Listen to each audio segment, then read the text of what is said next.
ठीक है, तो अब हमें ये समझ आ गया है कि ये सिस्टम डिज़ाइन कैसे काम करता है और एजेंट कैसे काम करता है और अब हम अपना फर्स्ट एजेंट बना सकते हैं। उसे करने से पहले बेसिकली हमको ये मेक श्योर करना पड़ेगा कि हमारे पास एक गूगल क्लाउड प्रोजेक्ट है बिकॉज़ उस प्रोजेक्ट के अंदर हमको बनाना है ये एजेंट। तो इसके लिए मैंने एक ऑलरेडी एक वीडियो बनाई हुई है जो डिस्क्रिप्शन लिंक में डाला हुआ है। आप इसमें जो टाइम स्टैम्प है 4:30 आप वो चेक कर सकते हैं जिसमें गूगल आपको अराउंड $300 जो कि अराउंड 25,000 रुपीज़ होता है उतने के फ्री क्रेडिट्स देता है for any kind of testing और डेवलपमेंट करने के लिए। और यहाँ पे बेसिकली आप एक गूगल क्लाउड प्रोजेक्ट बना सकते हैं और इसकी वजह से बेसिकली आपको कोई कॉस्ट नहीं आता है जब तक आपके पास ये क्रेडिट्स हैं फॉर अराउंड 3 मंथ्स। और आप आराम से अपना टेस्टिंग और डेवलपमेंट जो है इसको यूज़ करके कर सकते हैं। तो आप प्लीज़ ये 4:30 जो टाइम स्टैम्प है इसको यूज़ करके आप ये चेक कर लीजिएगा। और अब हम वापस आते हैं डायलॉग फ्लो सीएक्स कंसोल पे और गूगल क्लाउड के लिए सर्च करते हैं। इस पे क्लिक करते हैं गूगल क्लाउड प्लेटफॉर्म जीसीपी और कंसोल पे जाते हैं।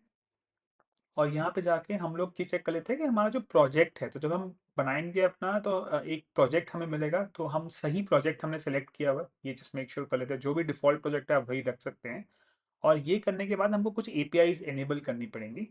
तो फर्स्ट जो है हम basically Dialogflow API enable करते हैं तो इसके लिए आप सर्च कर सकते हैं यहाँ पे डायलॉग फ्लो और आप इस एपीआई पे क्लिक कर सकते हैं। और जब ये एपीआई का पेज खुलता है आप एनेबल पे क्लिक कर सकते हैं एंड आपको थोड़ी देर वेट करना पड़ेगा और जैसे ही ये एपीआई एनेबल होता है बेसिकली तो आपके पास एक कंफर्मेशन पेज आ जाएगा। सेकंड जो है हमको एक और एपीआई एनेबल करनी है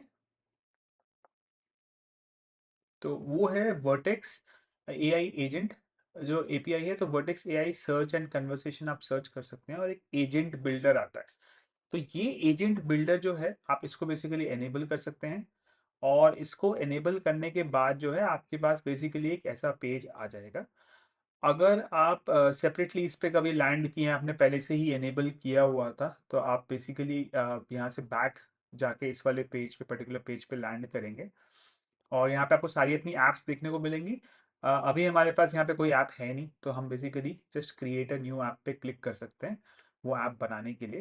एंड जस्ट प्रोजेक्ट कंफर्म करके अगेन हम एक बार क्रिएट ऐप पे क्लिक करके हम यहाँ से स्क्रॉल डाउन करेंगे नीचे अपना एक ऐप टाइप सेलेक्ट करने के लिए और यहाँ पे कन्वर्सेशन एजेंट्स में चैट ऐप पे बेसिकली हम क्रिएट पे क्लिक करेंगे।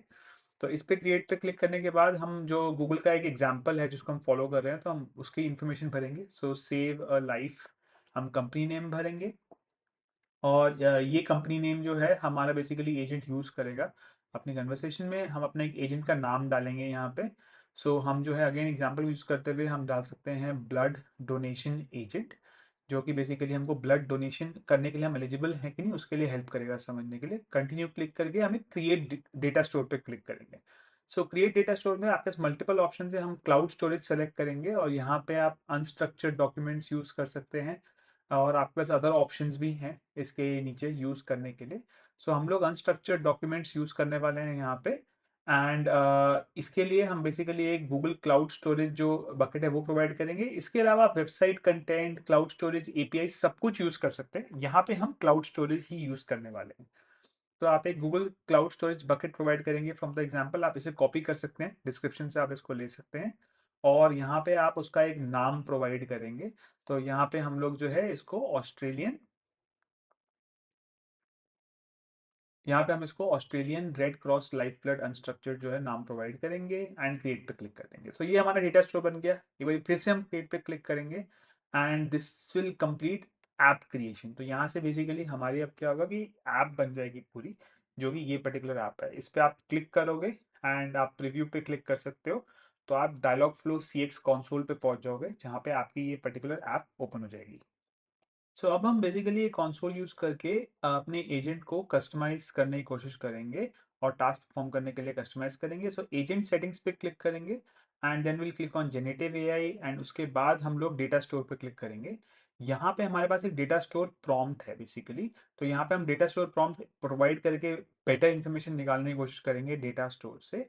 सो एजेंट नेम के लिए हम लोग यहाँ पे डालेंगे डोनेट एजेंट आइडेंटिटी के लिए चैटबॉट। कंपनी नेम जो है हम सेवर लाइफ ही रहने देंगे। और जो कंपनी डिस्क्रिप्शन है वहाँ पे हम बेसिकली फिक्टिशियस ऑर्गेनाइजेशन डालेंगे। तो बेसिकली एक सैम्पल डेमो है तो इसलिए हम यहाँ पे ये रखेंगे। और एजेंट स्कोप के लिए हम डालेंगे ह्यूमंस विद एलिजिबिलिटी इंफॉर्मेशन। तो ये सब इन्फॉर्मेशन डाल के बेसिकली आपके पास ये प्रॉम्प्ट आ जाता है कि your name is Donate and you are a helpful and polite chatbot at save a life affectation organization and your task is to assist humans and humans with eligibility information. तो ये humans निकाल सकते हैं, यहाँ से double हो गया था। एंड ये जो प्रॉम्प्ट है बेसिकली आपको हेल्प करेगा कि जैसे आज यहाँ पे लिखा हुआ है कि providing this information can improve the quality of answers generated from data store content and make them feel more connected to your brand. तो बेसिकली आपके पास अब ये डेटा स्टोर प्रॉम्प्ट आ गया है और आप इसको आप सेव कर सकते हैं। एंड देन आप वापस जो है बैक जाके बिल्ड टैब पे आ सकते हैं। तो यहाँ पे हम स्टार्ट पेज पे क्लिक करेंगे और यहाँ पे हम इवेंट हैंडलर्स पे जाएंगे। तो यहाँ पे आपके पास एक sys dot no match default event handler है जो बेसिकली आपको एक इवेंट हैंडल करने में हेल्प करता है, तो उस पर आप क्लिक करोगे। एंड अगर आप यहाँ पे जाओगे तो बेसिकली ये एक इवेंट हैंडलर है जो आपको हेल्प करता है ये इवेंट हैंडल करने के लिए, जब आपको यूजर कुछ इन्फॉर्मेशन प्रोवाइड करे जो कि आपके पास कोडेड इन नहीं है, जो आप एक्चुअली एक्सपेक्ट नहीं कर रहे थे। तो इसके लिए हम generative call fall back enable करके इन सब में से कोई भी ऑप्शन एजेंट से रिस्पॉन्स प्रोवाइड कर सकते हैं यूजर को, बिकॉज हम एक्सपेक्ट नहीं कर रहे थे कि यूजर से ये रिस्पॉन्स आएगा हमारे पास। ठीक है। देन अगर आप चाहें तो आप एक्चुअली जाके यहाँ पे चेक कर सकते हैं कि sys dot no match default जो है it's for end user input does not match any intent for handlers that are in scope. So ये बेसिकली अनएक्सपेक्टेड यूजर से हमको इनपुट मिला है, उसके लिए हमने यहाँ पे कोड कर दिया।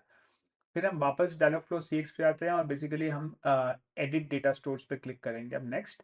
तो एडिट डेटा स्टोर्स पे क्लिक करके हम लोग ये डेटा स्टोर्स पे आ जाते हैं और हम चेक कर सकते हैं कि यहाँ पे बेसिकली हमारे पास जो अनस्ट्रक्चर्ड डॉक्यूमेंट्स हमने प्रोवाइड किए थे वो ऑलरेडी अवेलेबल हैं। एंड ये बेसिकली डेटा स्टोर यूज होगा। अब इसके नीचे अगर आप देखेंगे एजेंट रिस्पॉन्स, तो यहाँ पे हम डिफाइन कर सकते हैं कि एजेंट को क्या रिस्पॉन्स देना है यूजर को जब भी वो डेटा स्टोर एक्सेस करता है। तो यहाँ पे हमने एक स्पेशल पैरामीटर यूज किया है dollar request dot knowledge dot answer zero, जो कि एक्चुअली यूजर को बेस्ट पॉसिबल आंसर जो है डेटा स्टोर से प्रोवाइड करता है। तो सारे आंसर जो अवेलेबल है उसमें से फर्स्ट टॉप मोस्ट आंसर जो है, जीरो आंसर जो है वो प्रोवाइड होता है यूजर को। And that is basically the best answer that we are going to provide to the user from the data store. फिर हम एजेंट को टेस्ट कर सकते हैं। तो एजेंट को टेस्ट करने के लिए हम इसको क्लोज कर देते हैं यहाँ पे। और यहाँ पे हम लोग बेसिकली यहाँ पे एक क्वेश्चन पूछ सकते हैं एजेंट से।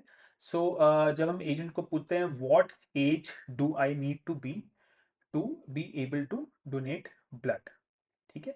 एंड हम लोग एंटर प्रेस करते हैं तो बेसिकली एजेंट जो है डेटा स्टोर को एक्सेस करके बताता है कि आप 18 से 75 ईयर्स ऑफ एज के होने चाहिए और आपका जो वेट है वो भी 50 किलो से ऊपर होना चाहिए। तो इससे बेसिकली हमने ये क्वेश्चन पूछा है एंड डेटा स्टोर से जाके एजेंट ने ये रिस्पॉन्स फेच किया है। आप और क्वेश्चन ही पूछ सकते हैं, जैसे for example can pregnant women donate. तो अब ये एजेंट को नहीं मिला तो उसने जो फॉल बैक था नो मैच वाला वो यूज किया। मे बी अभी शायद डेटा पूरा इंडेक्स नहीं हुआ होगा बिकॉज हमने अभी अभी डेटा एंटर किया है। उसके अलावा जो है हम और क्वेश्चंस पूछ सकते हैं, जैसे हम ट्रिप से वापस आए हैं तो आपको एक्चुअली एक एलिजिबिलिटी क्विज लेनी पड़ेगी टू डिटरमिन कि अगर आप ब्लड डोनेट कर सकते हैं कि नहीं कर सकते हैं। और उसके अलावा हम पूछ सकते हैं कि how to schedule an appointment. तो एजेंट जो है वो आपको बेसिकली सारी इंफॉर्मेशन अपॉइंटमेंट स्केड्यूल करने के लिए इसके बाद दे देता है। और इसके अलावा हम लोग एक्चुअली ये वेरीफाई भी कर सकते हैं कि जो हमने अभी इंफॉर्मेशन पुल करी है हम इस लिंक पे जाके, कि एक्चुअली यहाँ पे देखिए अगर लिखा हुआ है कि minimum age for donation is 18 and maximum age is 75। So actually आप ये चेक कर सकते हैं कि एजेंट सही इंफॉर्मेशन प्रोवाइड कर रहा है।